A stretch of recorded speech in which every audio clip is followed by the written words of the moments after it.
Let's talk about this peculiar idea of being nice to women. It's a concept that sounds virtuous on the surface, civil, kind, courteous, but there's a subtle trap lurking beneath it. You see, nice is not the same as good, and certainly not the same as strong. Young men often mistake niceness for moral virtue.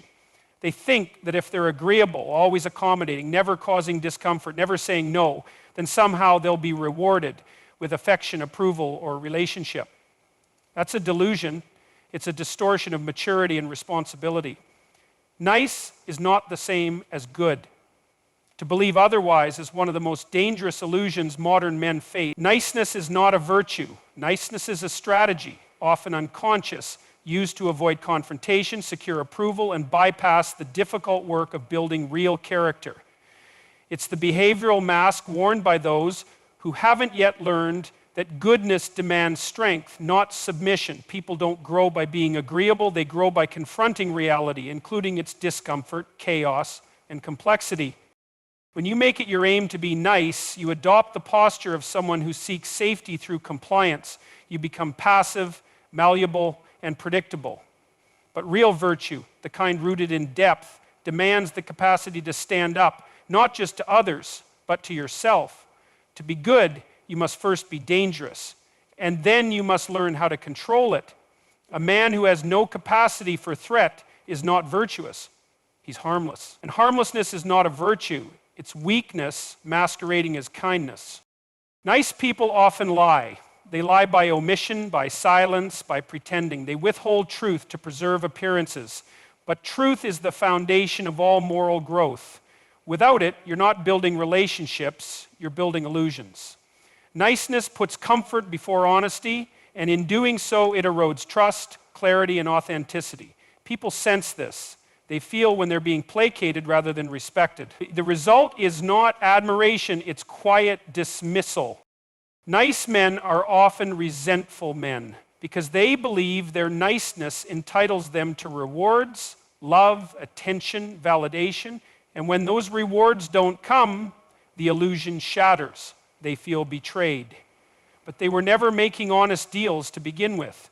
They were negotiating silently, acting out a performance, expecting life to play along with their script.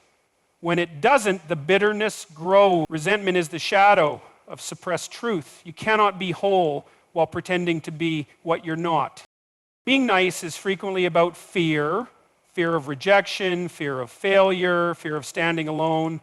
So instead of becoming someone who speaks clearly, lives with conviction, and accepts the cost of authenticity, you shrink yourself into an image you think others want, but real power, real self-respect, only emerges when you abandon the need to be liked and embrace the call to be honest.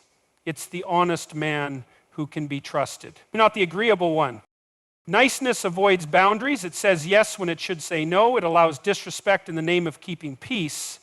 But peace without boundaries is not peace, it's erosion. You lose your edges. You lose your clarity. Eventually, you don't know who you are without someone else's approval. And that is a hollow, unstable place to live. People may smile at you, but they won't respect you. Respect is earned through self-definition, not self-sacrifice. Goodness requires confrontation with yourself, with others, with systems, with lies. The good man tells the truth when it's hard. He sets boundaries when it's uncomfortable. He defends what matters when it's at risk. He doesn't pretend to feel what he doesn't. He doesn't hide behind politeness. He risks being disliked in order to remain rooted in principle. And ironically, this is what draws others to him, because courage is magnetic. Truth has gravity. Niceness avoids responsibility. It wants the appearance of virtue without the burden of action. It wants to be thought of as kind without doing the hard work of discipline, integrity, and delayed gratification. But growth only happens under pressure. If you want to be truly good, you have to earn it through effort, through humility, through struggle. That's the cost of moral development. You don't get there by nodding along with what's easy. A man who is merely nice cannot protect, cannot lead, cannot inspire. He may be liked in passing, but he won't be trusted in crisis. Because when challenge comes, and it always comes, the nice man crumbles. He's built on compliance, not conviction. But the man who has developed himself through discipline and courage, that man becomes a pillar. Others can lean on him, not because he's soft, but because he's solid. Niceness is not the antidote to aggression. Controlled strength is. We admire those who can hold their power in reserve, who have learned to channel their energy into constructive, creative, or courageous action. But that strength has to be earned. It doesn't come from trying to be liked. It comes from wrestling with chaos and coming out stronger. It comes from taking responsibility even when you're afraid, especially when you're afraid. There's a difference between being harmless and being disciplined. Harmlessness is a state of powerlessness. Discipline is power under control. The world doesn't need more harmless men. It needs men who are capable of great strength and who choose to use it wisely. Niceness won't get you there. Discipline will. Vision will. The willingness to be honest and act accordingly, that will. Every time you say yes when you mean no, you teach yourself to be small. Every time you smile to avoid confrontation, you trade long-term respect for short-term comfort. Every time you silence your voice to avoid discomfort, you betray your own development. And that betrayal builds layer by layer until one day you don't recognize the man in the mirror. He's agreeable, yes, but he's also empty. Growth demands friction. You have to be willing to step into tension, to tolerate disapproval, to challenge and be challenged. That's where strength is forged. That's where character is tested. Niceness avoids that arena. It stands on the sidelines, hoping virtue can be earned through pleasantness. But nothing meaningful is built without resistance. You want to be a man who can carry weight, then stop avoiding the heavy things. People follow those who walk with direction, not those who bend in every breeze. If you want to lead, to influence, to matter, you have to stand for something. That requires clarity, which demands the courage to speak your mind and the humility to revise your views. Niceness rarely makes that journey. It's too afraid of conflict to step into truth. So stop confusing niceness with moral worth. They are not the same. One is a social strategy, the other is a personal commitment. The first is about being liked, the second is about being right with yourself.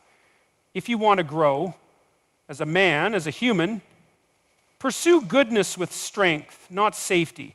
Don't shrink to please others. Stand up to become someone worth respecting.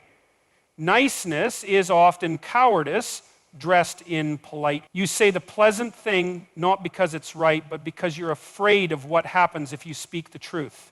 That fear controls you. It owns your backbone. It silences your voice. It castrates your identity. And every time you submit to that fear, you bury who you really are. You trade honesty for harmony and then wonder why you feel hollow inside. You become invisible to yourself. You're not a man when you only act in ways that keep you liked. You're a mirror reflecting back what others want, not a person rooted in principle. Pleasing everyone is a recipe for becoming no one. You dissolve into the expectations of others and call it goodness. That's not virtue. That's self-erasure. People don't respect you because you never risk anything. You don't challenge. You don't push back. You agree even when you disagree. You smile when you want to scream. You stay silent when your soul begs to speak. You pretend to be calm while you rot with unspoken frustration. You think patience is a virtue, but what you call patience is often avoidance. You avoid clarity because clarity creates tension, and tension requires strength. You haven't cultivated the strength to stand alone, so you sacrifice your voice for the illusion of acceptance. But they don't accept you, they accept your performance. They accept the watered-down version of you that you give them because you're too afraid to show them who you actually are. Goodness demands integrity. Niceness demands obedience. Goodness comes from choosing what's right, even when it's unpopular. Niceness comes from choosing what's comfortable, even when it's wrong. And deep down, you know it. You feel the guilt every time you betray your own judgment. You feel the resentment when you let others cross boundaries you never dared to set. You feel the shame when you laugh at jokes you hate, agree with decisions you oppose, tolerate behaviors you despise. You think keeping the peace is noble, but peace without truth is decay. You are decaying, slowly, quietly, but undeniably. Every man must choose between comfort and growth. Niceness is comfort. It's the path of least resistance. It's where weak men go to die quietly while pretending they're moral. Growth is painful. It forces confrontation. It requires risk. It means losing people who only liked your silence, but it's real. And the real world rewards truth far more than it rewards pleasantness. Nice men finish last, not because the world is cruel, but because nice men are forgettable, replaceable, inauthentic.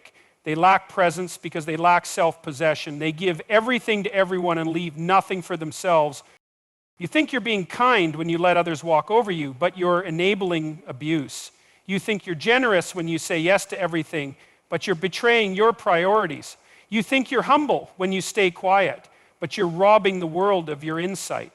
You don't get to call it virtue just because it looks polite on the surface. A man who has no boundaries is not generous, he's weak. A man who never speaks up is not wise, he's afraid.